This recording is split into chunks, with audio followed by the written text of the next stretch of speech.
Welcome back to another episode of eWeekly, your home for campus news. Happy Valentine's Day, everyone. Be sure to spread the love this week. This week, we'll be discussing more racist activities on campus, privatization at EMU, and more. Alexis Barron has the dish, Gabrielle Reed has Eagle Encounters, and we have you in mind. This is eWeekly.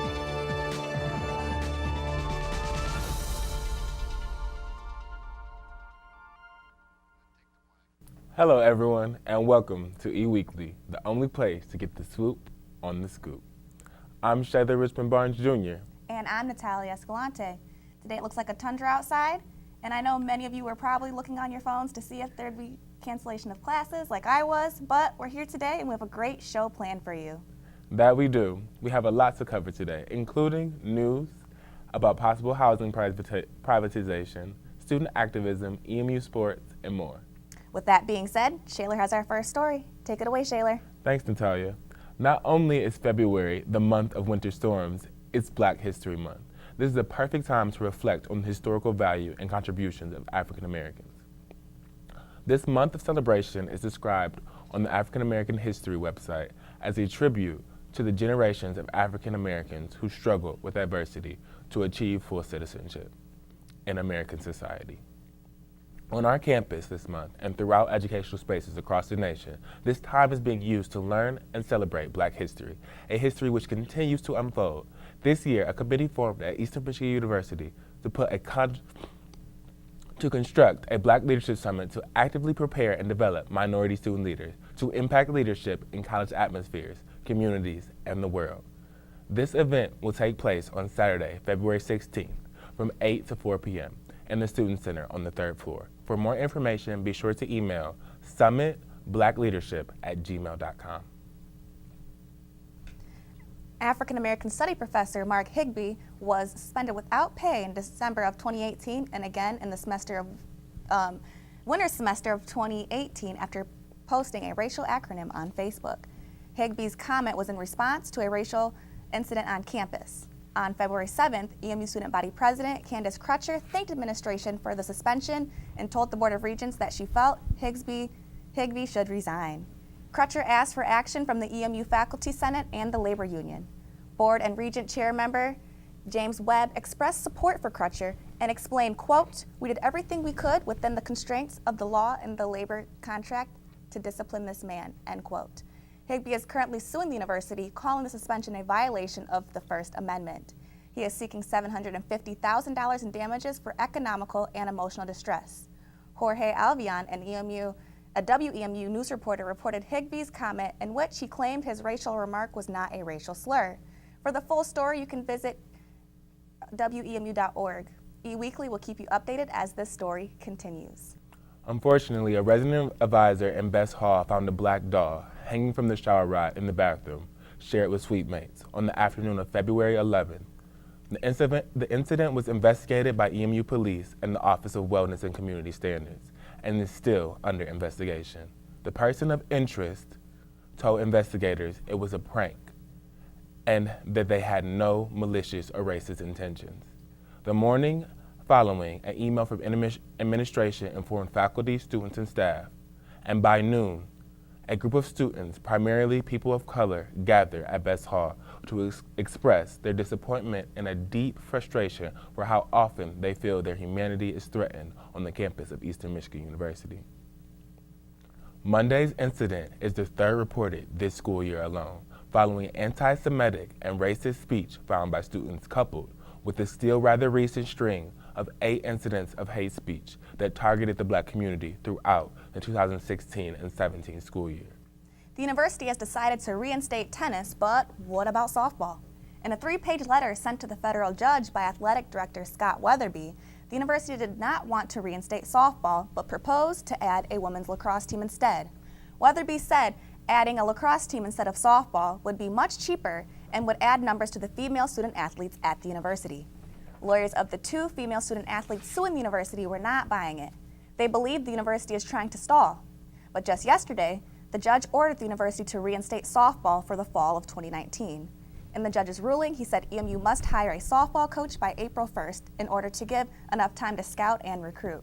He also said EMU must use the budget necessary that they did before to hire the same amount of coaches and staff needed before they eliminate the sport.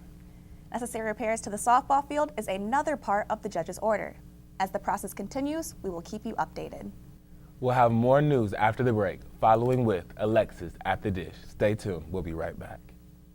In today's cyber world, the number of passwords you have to remember can be overwhelming. While it may be tempting to reuse the same passwords or store them in a not-so-safe place, in doing so, you're putting your online accounts and data in danger of being compromised. The Eagle security package includes LastPass, an encrypted online password vault that can store all your usernames, passwords, and other personal information in one location. LastPass secures your login credentials using one master password, the last password you'll have to remember. Not only does LastPass store your login credentials, but it can automatically fill them in when you're logging into trusted websites. LastPass can also aid in the creation of strong, unique passwords and secure sensitive data such as addresses, credit cards, and personal notes. Since LastPass is encrypted and protected in the cloud, it's accessible wherever you are through the LastPass website, a web browser extension, or the mobile app. LastPass makes password security easy. For more information about LastPass, visit tiny.emich.edu/LastPass.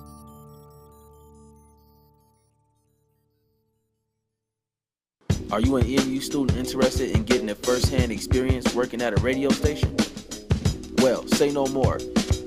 EMU offers a class through Eagle Radio that will thoroughly prepare you for a real-life experience. But first, you have to register for the class. Pick a date and a time slot. Then the world is yours. Eagle Radio allows you to be fully independent and customize your own show. Have real conversations about the news, celebrity gossip, update listeners about the weather, play a trivia game. It's your show. You're free to name your show whatever you want and play any edited music of your choice. If you love having heated debates and you feel your words need to be heard, then Eagle Radio is just for you.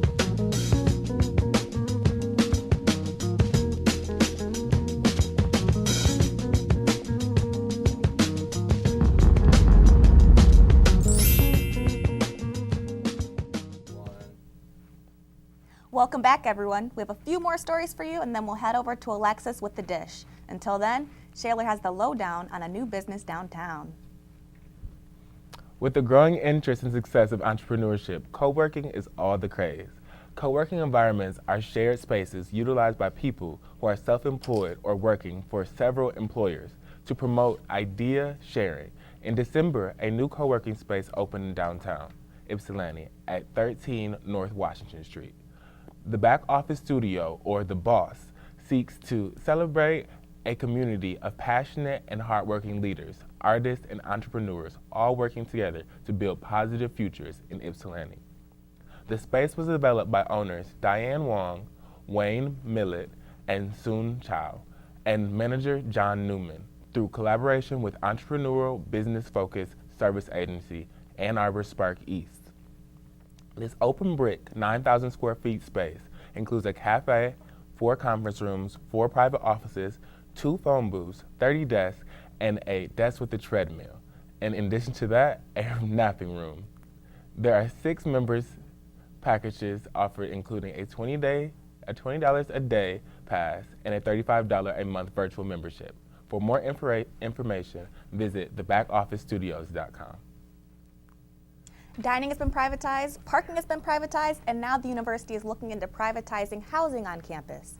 The University Planning Committee is currently in the process of planning a recommendation for President James Smith on the best way to deliver on-campus housing.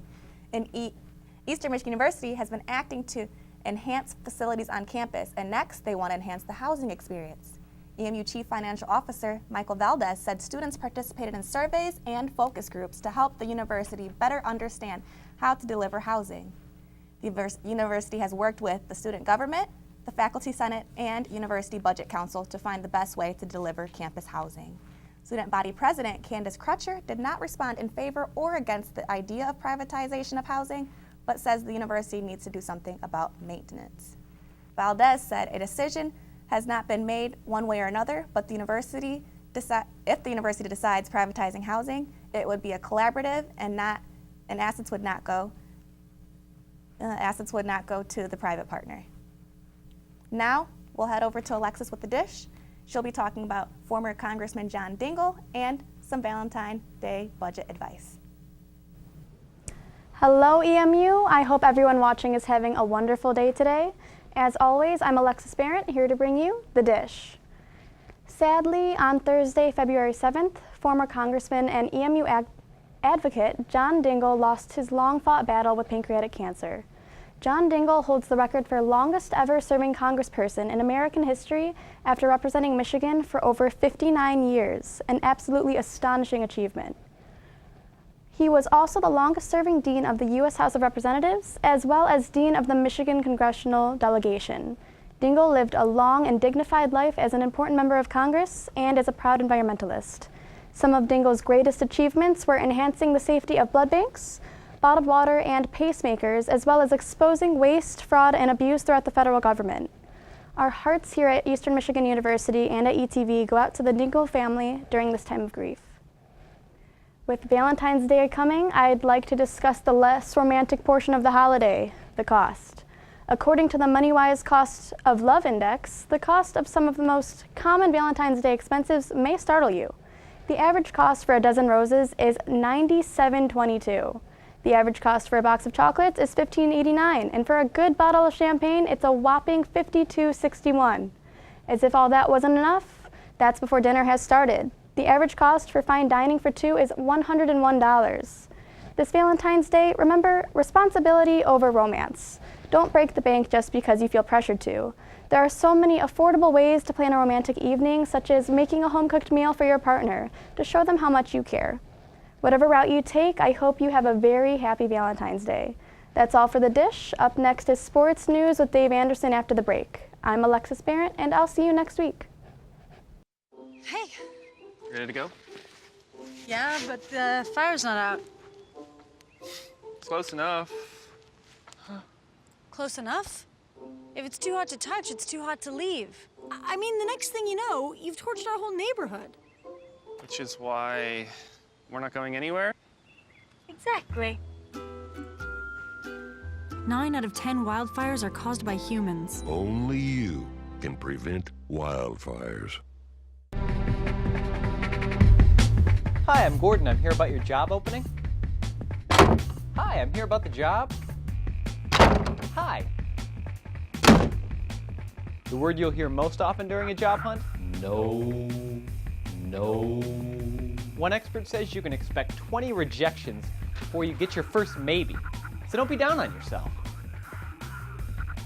Be sure your resume is flawless, or you'll never see the inside of an interview suite. Be punctual for interviews, but no earlier than 5 minutes. A firm handshake is important. And look the interviewer in the eye.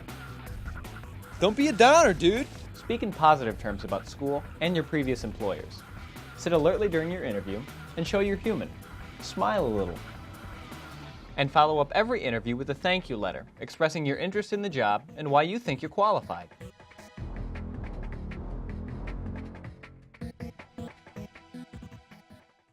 Packers. Viking. Packers. Viking. Viking. Red state. Blue state. Vegan. Carnivore.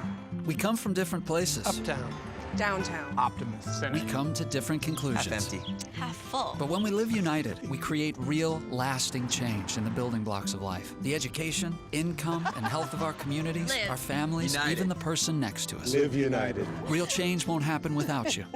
So give, advocate, volunteer. My favorite band just put out a new CD. I was super excited. I've been waiting forever for it to come out. But I was having a little cash flow problem. I asked some of my friends if they had the new CD yet, and they said I could get it for free if I found a pirated copy online. Without hesitation, I went on my computer and I found a website that had a free pirated copy, and I clicked download. It was that simple. After downloading it, I went to my computer and I opened my music player to listen to it, but my computer had slowed down to almost a stop. All I ended up with was a virus. Not my band's album. I guess when you pirate anything, you run the risk of an infection. Not to mention if you get caught, there could be legal issues. It really does pay to pay. My name is Emma, and I'm trying to be E-safe. Welcome back to E-Weekly. I'm David Pierce Anderson. I got a good knee again. It's all good. EMU hosted Northern Illinois Huskies this past Saturday on Alumni Day. The Eagles didn't disappoint as the legends in attendance watched the Eagles win against the Huskies 57-49. The back-and-forth game was tied with under 4 minutes left in regulation, but that's just when Paul Jackson flipped the switch. Some big layups, free throws, and three-pointers down the stretch gave Jackson the player of the game honors as he finished with 23 points, 20 in the second half alone. He had 8 assists and 3 steals. Tariq Silver made some noise in his first career start as he hit 3 early three-pointers. EMU went to battle with Ohio last night, and they beat the Bobcats 66-57. James Thompson had himself a game as he put up 18 points and 15 rebounds. Thompson's 69th career double-double has him averaging 10.5 rebounds per game and just under 11 points this season. Elijah Minnie led the way for the Eagles with 19 points, while Boubacar Touré had a quiet game, grabbing just 2 rebounds and no points in only 9 minutes of action. Eastern passes NIU to put themselves third in the West at 11-13. Keep in mind, 1 year ago to the day, EMU started a 7-0 run to take themselves to the semifinals of the MAC tournament. This team knows how to play down the stretch, and head coach Rob Murphy can coach in crunch time. Should be an interesting finish in the MAC. Eastern finds himself fourth in the West. We're going to move on to women's basketball right now.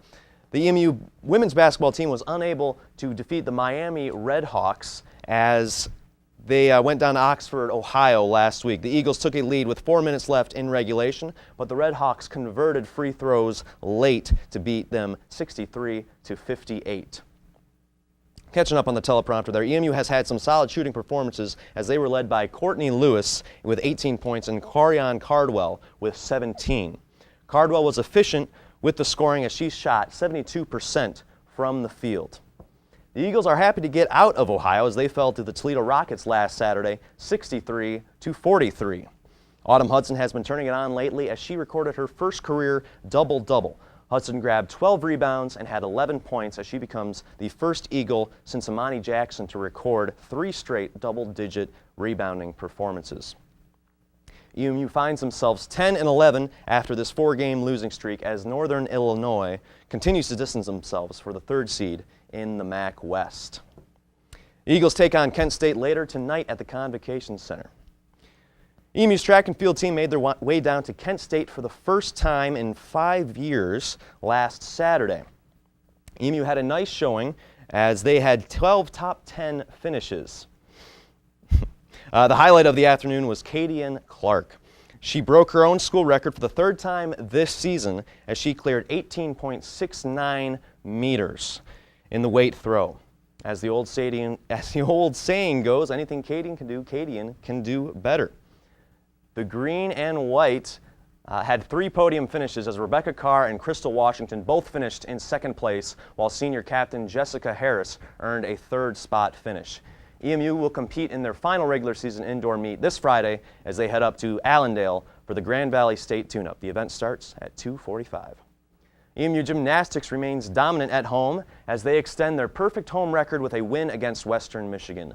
The Eagles hosted the Broncos last Friday and edged them out by a slim 1.125 victory. The Eagles started off with a 4-way tie on the vault by Emily DeBronix, Allie Smith, Jada Rondow, and Megan Holtgren, as they recorded 9.725s. Courtney Bezold had a nice afternoon as she finished first with a career-best 9.875. EMU will be in Mount Pleasant this Friday to challenge the Central Michigan Chippewas for a 6 p.m. start. Catch the match on ESPN3. That's all we have in sports for this week. We have Gabrielle Reed next with Eagle Encounters. We'll be right back after this commercial.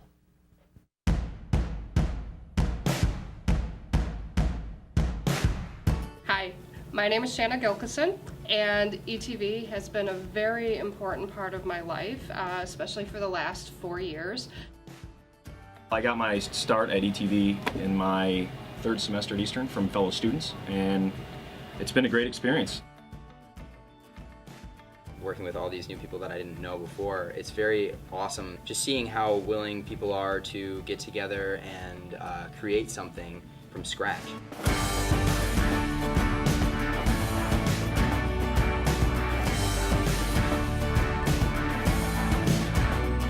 Hi, I'm Shanna Gilkison for Eastern Weekly, and this is E-Walking. I will also be hosting and producing a sort of like a late night style talk show. Everyone that's here wants to be here. They care to be here. They want to work. They want to learn. And with that kind of environment, everybody benefits. I tell you, I've been doing really well, very successful here at Eastern, but it wasn't until I really became part of the ETV club that I really felt like I was getting more of what I needed as a student. We decided that we wanted to do things above and beyond our coursework. So I was part of founding the ETV Student Org. It just so happened that Shanna was in one of my classes, and she told me to come, and I showed up, and it was very, like, a very warm welcome. Like, everybody was very nice to me right away.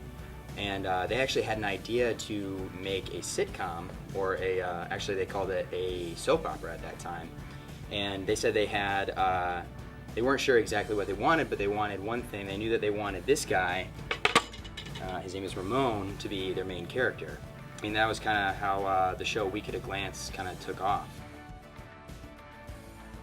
Beyond Eastern's walls, when I'm done here, I'll probably be working with some people from ETV, again, professionally. And I think a lot of students don't take advantage of what they should with organizations on campus, and ETV is one of the best.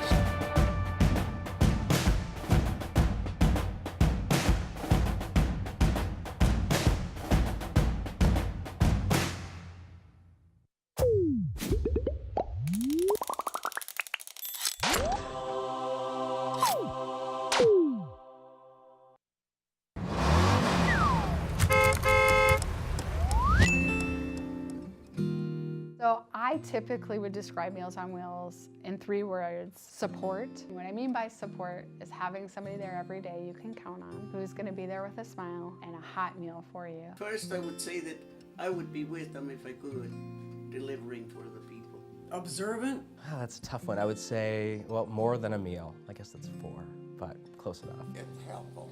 I mean, just the fact that somebody's doing something for you should make you feel better. Abundance. Fulfilling is probably the main top one. They're good. I think that we are a compassionate organization.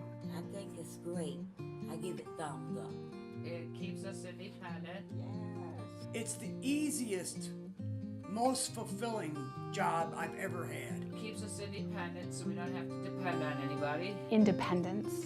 Caring and steady and present, like we're present for these people, you know, every day. Joyful, brings a lot of peace and a lot of happiness to you at the end of the day. Sharing. Caring, responsible. I think vital to the community. 3 words?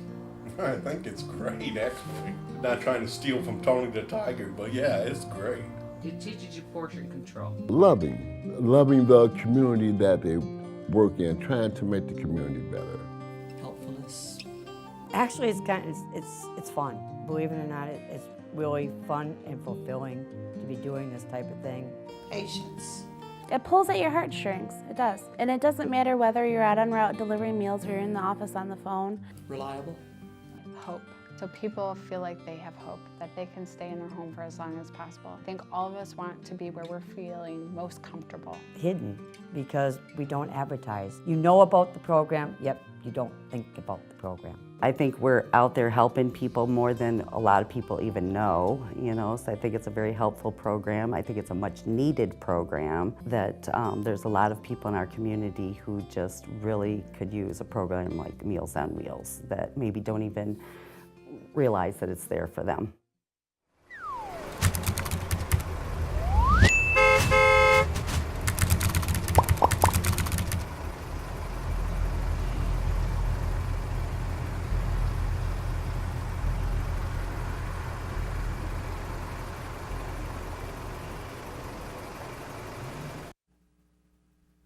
Welcome back, Eagles. I hope you are having an amazing week.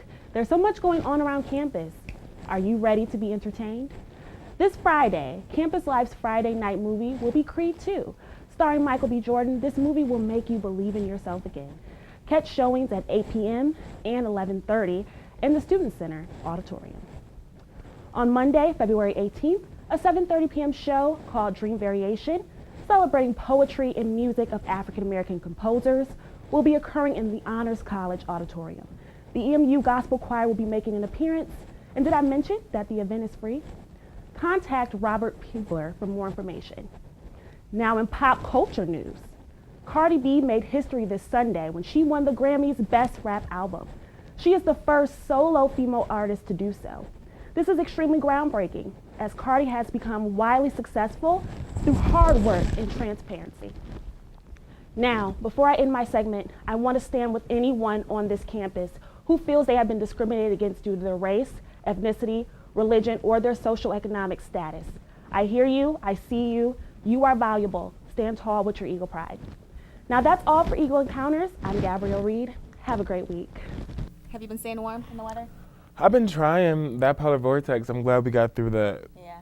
The weather has been extra unpredictable lately, so I hope everyone's staying safe, watch out for ice, and stay warm. Yeah, be careful when you're walking around campus. All right, well, be sure to follow us on social media at ETV at EMU. You can watch all of our shows on YouTube, Facebook, and Twitter whenever you want.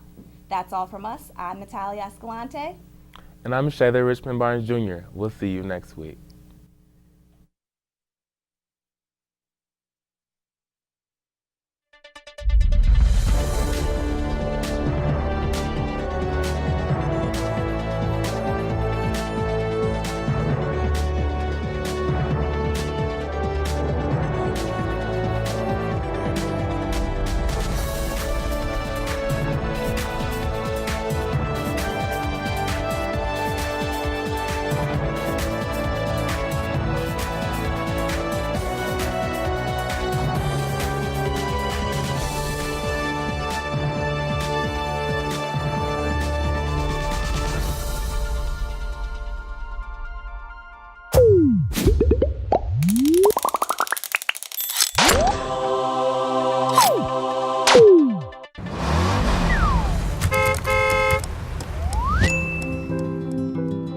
A typical day will start for the delivery staff because they are central to what we do. Our delivery staff gets here at about 9:30 in the morning. They get their route for the day. Then they prep their vehicle, they clean it out, make sure it's ready to go. They get their hot boxes all set and ready. Valley Food Services, who is our commissary for our food preparation, will come to Meals on Wheels between 9:45 and 10 a.m. They get here, we count out the meals, we temp them to make sure they're at the appropriate heat. Then they section them out and count, make sure we have the exact number of meals we need, and then they get the sides that go along with the hot entrees, and they have that bag and they put that in a cooler, and then they load that into their vehicle. Then they do their exit checkout, and then they're ready to go on their route. So typically they're out of here no later than 10:15, 10:30. Then they start their deliveries, and it takes them about 2 to 2.5 hours to make those deliveries. So for myself and our office staff, I typically get here about 8:30 to open the office. We check our messages. Then we also do some prep work for the routes. If there needs to be some logistical changes for routing, we try to do that. Typically I start by answering emails from volunteers and from our funders, and then my work kind of starts into doing some grant writing and who I have to go meet with today, if I have to meet with a funder or a partner program. And then Carrie does a lot more of the office work as well. So between our primary hours, Carrie will also probably do anywhere between 1 and 3 intake calls for clients who might need to get on our program. So she does that, and it takes roughly about an hour to do that over the phone with a client. She'll kind of help with all the paperwork that we have to file from a state level, sets up appointments for our nursing staff and nursing students to go out and do health assessments for the clients on a daily basis. And then she also just kind of maintains the facility to make sure the upkeep is going well.